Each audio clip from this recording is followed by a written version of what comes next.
Berlín, 9 de noviembre de 1941. El trabajo equivocado de los centros. Parte 3. Las divisiones mecánicas de los centros tienen su propio trabajo y pueden trabajar correctamente sin atención alguna o con muy poca atención. Cuando usted camina, esta acción requiere muy poca atención, y solo de vez en cuando, y todos los movimientos complejos implicados en el acto de caminar son realizados exactamente por las divisiones mecánicas del centro motor. Lo prueba el hecho de que este trabajo es efectuado por las divisiones mecánicas del centro motor porque mientras camina sus manos pueden estar ocupadas en movimientos que requieren una dirección consciente, por ejemplo, atención, como sacar la punta de un lápiz o desenredar una cuerda, y así sucesivamente. Pero debido a que las partes mecánicas de los centros pueden trabajar con atención cero o con muy escasa atención ocasionalmente, a menudo actúan de manera independiente. Por ejemplo, un hombre se viste para asistir a una cena mientras reflexiona sobre un problema y eventualmente se encuentra, para gran sorpresa suya, metiéndose en la cama. Todos habrán observado ejemplos similares. Ahora bien, toda la máquina humana está construida de tal modo que en un momento de urgente necesidad una parte puede hacer el trabajo de otra parte durante un tiempo. Esto se expresa, en este sistema, diciendo que los centros se sobreponen en cierto modo a su función. Y aunque a causa del sobreponerse de los centros en grado limitado la máquina humana puede hacer frente a ciertas necesidades perentorias y es por lo tanto más capaz de ajuste, en realidad debido a dicho sobreponerse se dan ocasiones para el trabajo equivocado de los centros. Demos un ejemplo. Sabemos que la respiración puede llevarse a cabo sin que nuestra atención sea necesaria. Aquí el centro motor, que contrae y relaja los músculos empleados en la respiración, es controlado por el centro instintivo, que calcula la condición de la sangre a cada momento y en consecuencia aumenta y disminuye el ritmo de la respiración. Pero no lo podemos observar directamente. No podemos observar el centro instintivo y su intrincada tarea de atender al trabajo interior de los órganos. Pero podemos observar el resultado de su trabajo, a saber, que después de correr nuestra respiración es más profunda, o si tenemos fiebre, respiramos más rápidamente y comprender que esto se debe a que el centro instintivo necesita más oxígeno, y así sucesivamente. Pero la respiración no es solo efectuada por el centro instintivo motor. Se produce un sobreponer del control porque podemos respirar deliberadamente, es decir, voluntariamente. Un hombre no puede contener voluntariamente la respiración más allá de cierto tiempo porque el centro instintivo se hará cargo de la respiración en cuanto empiece a perder el conocimiento. Pero un hombre puede interferir en su respiración y hacerla más lenta o más profunda. Esto es algo peligroso, pero hay momentos en que es muy importante y, de hecho, puede salvar la vida de un hombre.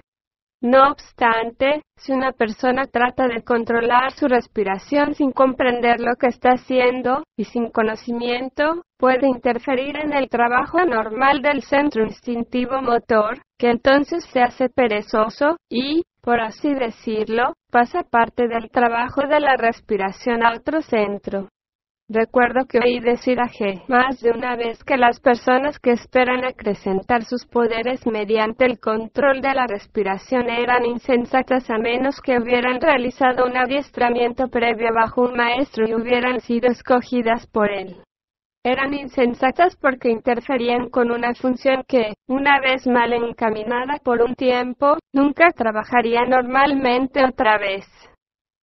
La cuestión del trabajo equivocado de los centros es un tema que exige un estudio de toda la vida a través de la observación de sí.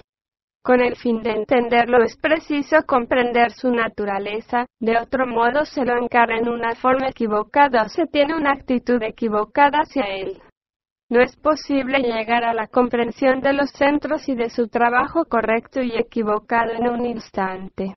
Si se cree capaz de lograrlo, hará preguntas equivocadas y por cierto nunca asimilará nada sobre este particular. Reflexione un momento. Toda su vida está en función de los centros y es controlada por estos. Sus pensamientos, sus sentimientos, sus ideas, sus esperanzas, temores, amores, odios, sus acciones, sus sensaciones, sus placeres, sus satisfacciones, y así sucesivamente. Luego, ¿cómo espera comprender en tan poco tiempo todo cuanto se refiere al trabajo correcto y equivocado de los centros? Hacerlo equivale a tener la esperanza de comprender todo lo que se refiere a la vida después de asistir a una o dos conferencias que tratan de este tema.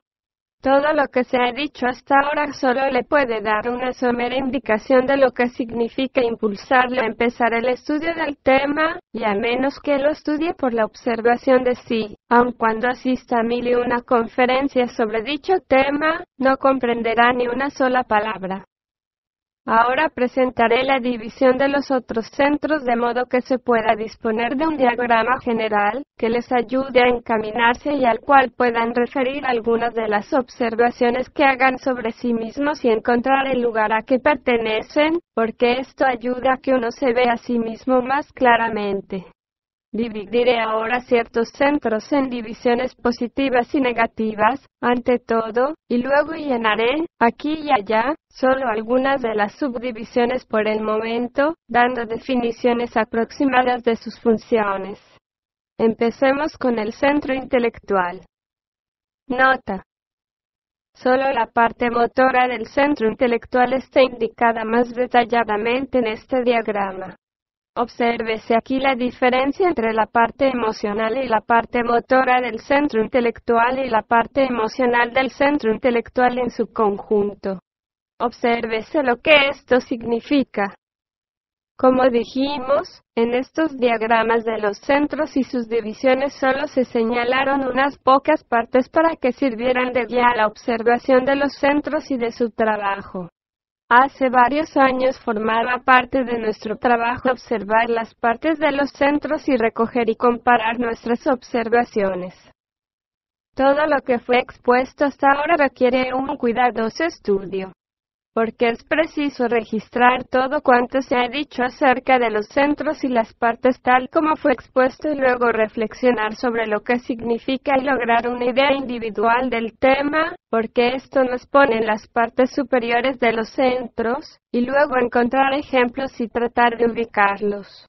Se ruega no hacer preguntas acerca de las partes de los centros que no fueron señaladas. Es siempre un signo de pensamiento negativo y de preguntas automáticas que son peores que las preguntas formatorias, como hacer preguntas sobre Asia cuando se da una conferencia sobre América o hacerlas sobre la excepción cuando se explica una regla.